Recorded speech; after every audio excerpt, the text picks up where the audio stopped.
Do outro lado, já conhecemos um finalista, o Vasco. Por isso, temos aqui a presença, um semifinalista, eu falei finalista, né? Um semifinalista, o Vasco. Por isso está aqui Paulo César Vasconcelos, que estava acompanhando o jogo do Vasco por inteiro, né? Eu, Mansur e Alex iniciamos o programa antes do fim do jogo. Então, para vocês terem com exatidão tudo o que aconteceu nos mais de 90 minutos, está aqui Paulo César Vasconcelos. Tudo bem, PC? Salve. Como é que você está? Bem-vindo mais uma vez ao Troca. PC, é uma classificação sofrida.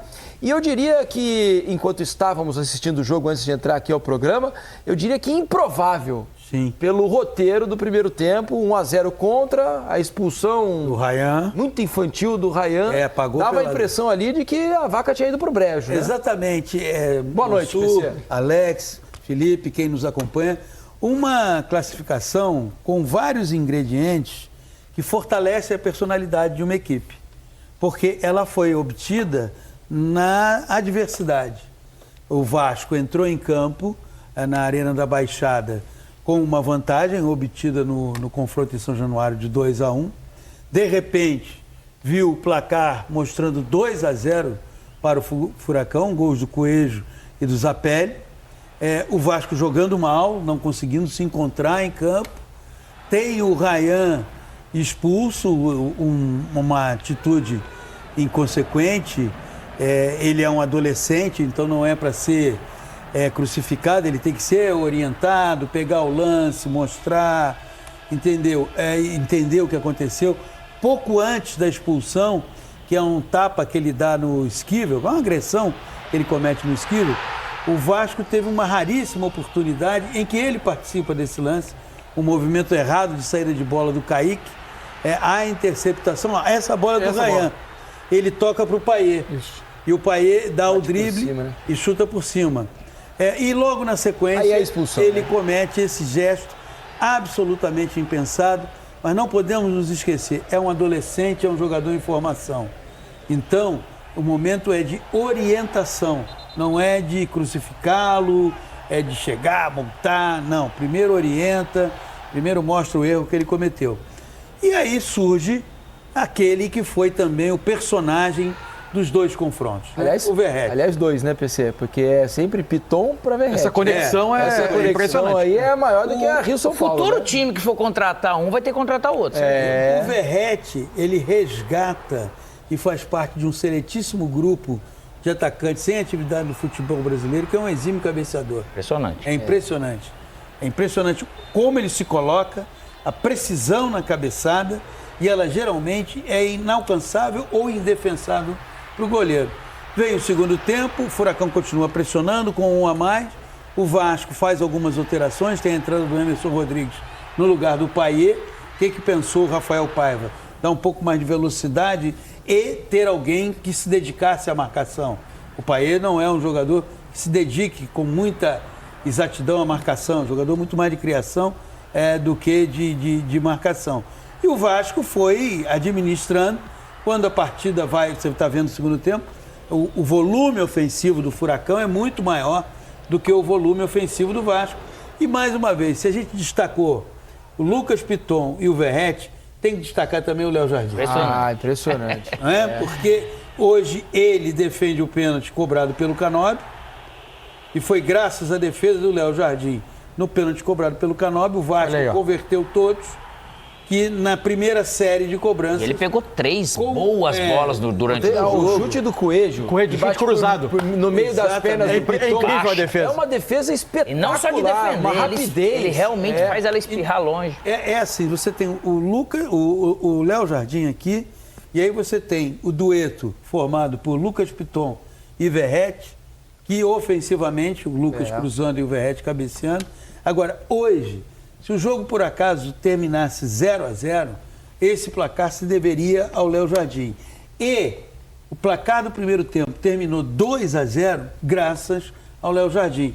No último jogo do Vasco, no Campeonato Brasileiro, o Vasco venceu o Vitória no Barradão e o grande nome do jogo foi o Léo Jardim.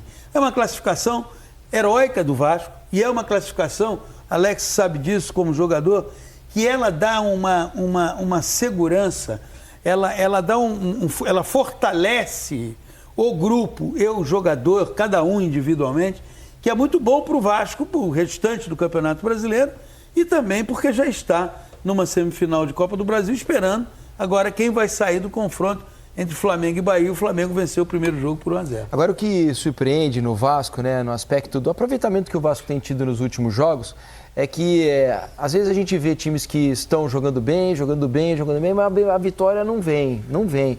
O Vasco, às vezes, ele não apresenta o futebol para tantas vitórias e tantos pontos que ele tem conquistado, mas ele, assim, ele tem brigado muito, tem sido muito competitivo, mas tem pontuado, às vezes, mais do que ele produz, não tem? Pelo menos é uma impressão que eu tenho. Uma pontuação atrelada ao desempenho. Exato. Agora, tem um detalhe que você observou aí, que eu acho muito importante. O Vasco entendeu que precisa jogar no limite de cada um. Jogueiro. Elevar a sua taxa de competição à máxima potência para poder aí ter um jogo coletivo que funcione. É isso que o Vasco foi aprendendo. Me parece que o ponto de corte, olha que coisa curiosa. Amanhã tem Flamengo e Bahia. Desse confronto sai o adversário do Vasco na semifinal do Campeonato da Copa do Brasil. E domingo tem Flamengo e Vasco. Isso. Que foi a maior dor que o torcedor vascaíno sofreu nesse ano, foi o 6-1 imposto pelo Flamengo. Mas entendo também que aquele jogo com o Vasco, ainda sob a direção do Álvaro Pacheco, foi o ponto de corte para o Vasco dizer: preciso, a partir dali, com aquela dor, com aquele sofrimento, com aquela, enfim, humilhação, o Vasco começa a se reerguer no Campeonato Brasileiro. Só para deixar claro, né, aqui estão os confrontos da Copa do Brasil. Caso o São Paulo, o Vasco agora enfrenta o vencedor de São Paulo ou o Atlético Mineiro, né? O Corinthians vai enfrentar o vencedor de Flamengo e Bahia. Esses dois jogos que restam acontecem amanhã às 9h45 da noite, aqui no Troca de Passes, vamos falar sobre eles.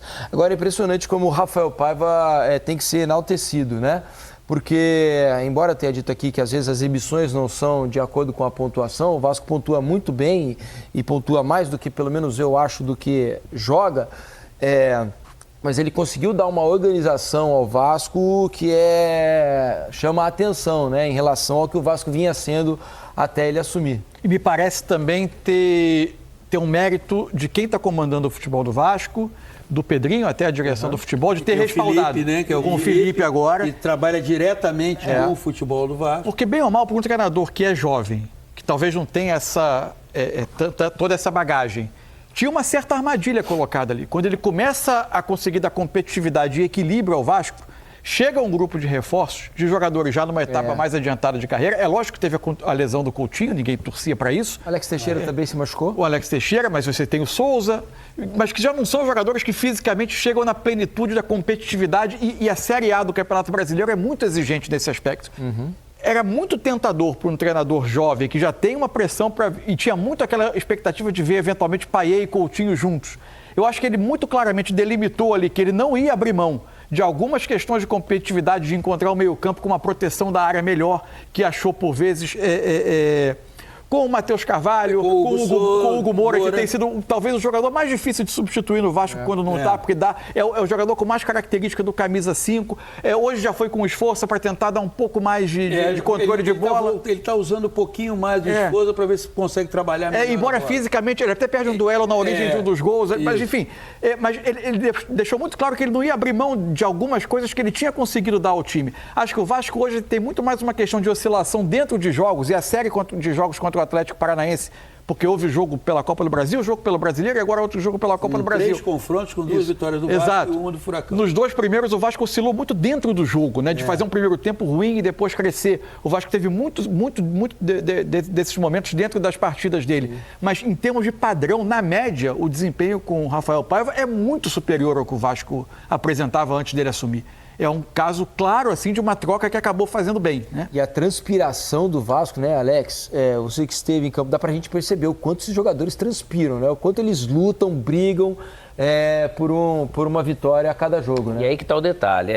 O que o Mansur falou, passava na minha cabeça também, lógico, esse suporte do Pedrinho, não só por ser o presidente do Vasco, mas esse ser o ex-atleta que ele é, E o com a Felipe, cabeça né, que que ele tá tem. ali direto e o no Felipe que está futebol. ali é um tipo de suporte que esse treinador jovem que chega... Precisa, a gente né? fala assim, o difícil não é chegar, é se manter. Por que é o difícil se manter? É de você ter que tomar novas decisões, manter esses atletas, esse elenco, essa estrutura motivada, e jogador aqui no Brasil a gente percebe que se desmotiva ou se desestabiliza, ou se desconcentra, né? se desconecta em alguns momentos. E às vezes o treinador que está subindo da base, por mais competente que seja, tem um pouco de trabalho. Então esse conjunto está fazendo realmente ter essa consequência de transpiração, que é o mínimo, cara, do cara jogar realmente no máximo.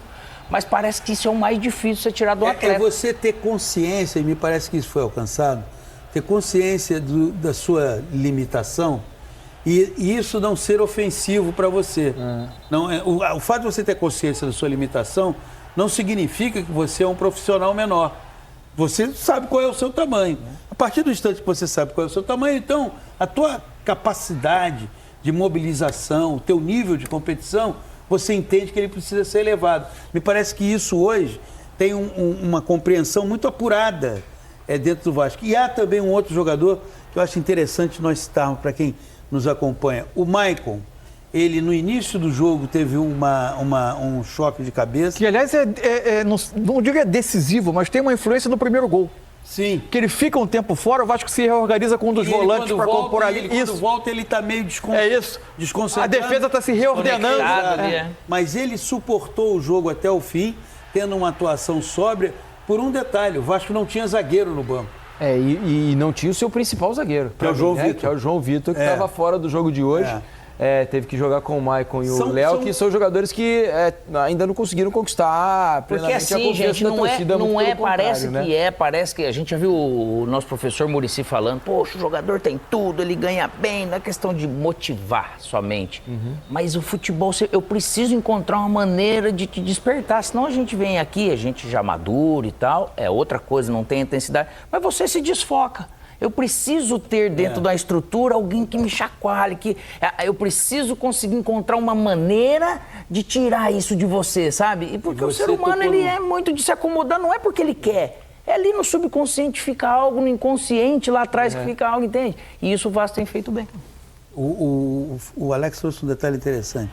Você manter o nível de ambição em degraus elevados, altos, e para as equipes brasileiras é um desafio permanente. Permanente na preparação para o jogo e permanente durante o jogo. Que é você fazer 1-0 e não se acomodar e dizer agora eu vou administrar a vantagem.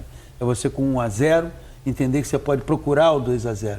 E me parece até que essa transformação, essa mudança com a vinda de técnicos, com outros conceitos, está também ajudando nesse tipo de formação. São técnicos da nova geração, são técnicos fora do país e tem também os técnicos brasileiros que olham e falam, bom, alguns conceitos precisam ser revistos. Então, eu acho que isso é benéfico. E o Vasco, hoje, para o vascaíno, é uma noite especialíssima.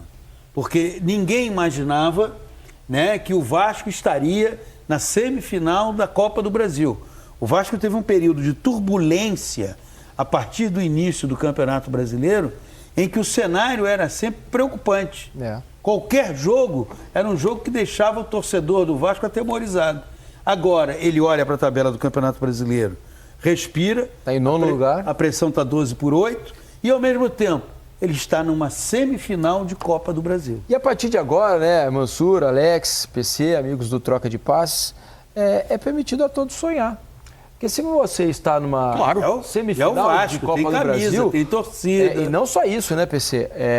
Você tem, logo mais, né, porque já está praticamente recuperado, né, pelas informações que eu tenho, o Felipe Coutinho vem aí. Ele já deve estar pronto aí, talvez, para o final de semana a ser relacionado. E se o Felipe Coutinho conseguir ter uma sequência de jogos... parar de sofrer com lesões, estiver mais forte muscularmente. Vai ser preciso ter a percepção bem tranquila. Não pode haver precipitação. Se ele conseguir estar bem de saúde, né, e conseguir ter o mínimo de ritmo de jogo aí para essas próximas rodadas, esses próximos jogos, o Felipe Coutinho pode acrescentar muito a um time que já está competindo muito, né, na parte tática, vai dar o na parte técnica, para fazer o Vasco ainda mais forte, né, para essas partidas finais aí de Copa do Brasil. Creio que um desafio para o Rafael vai ser enxergar se é possível colocar ao mesmo tempo Coutinho acho e bem Payet, desafiador. mas tem um outro detalhe, né, Mansur? Um Coutinho voltando e você tendo um Payet, você pode alternar, isso. né? Você pode ter minutos. Isso. Ou até minutos dos dois juntos. Sem perder, dependendo do roteiro do roteiro sem do jogo. perder essa qualidade, essa Exato, genialidade exato, pro setor, né? Exato. É por aí. Deixa eu falar uma coisa para vocês. Nós vamos a mais um rápido intervalo. Já já estará aqui Paulo César, É um festival, mas né? o de Oliveira. É um festival. Paulo César de Oliveira, o PC. Que teve bastante trabalho também hoje. Hoje teve. O salário até aumentou porque trabalhou mais, então vai ganhar um reajuste aí. Então, Paulo César de Oliveira estará com a gente daqui a pouco. Me despeço do PC, o PC fica com a gente. Então me despeço de Paulo César. sempre um prazer. A lenda! É isso. Vou correndo Obrigado pra casa pela pra participação aqui. Fique Abraço. atento aqui, porque vamos conversar sobre a arbitragem com o PC. Temos a vitória do Internacional para falar sobre o Fortaleza, né? Fortaleza que poderia terminar a rodada do Campeonato Brasileiro. Hoje teve jogo atrasado, para você que não está sabendo. Agora o Fortaleza tem o mesmo número de jogos. Isso, que o Botafogo. Então o Botafogo é líder sobre todos os aspectos que você quiser examinar. Exato. Então vamos fazer o seguinte, vamos ao intervalo, já voltamos com a sequência do Tron.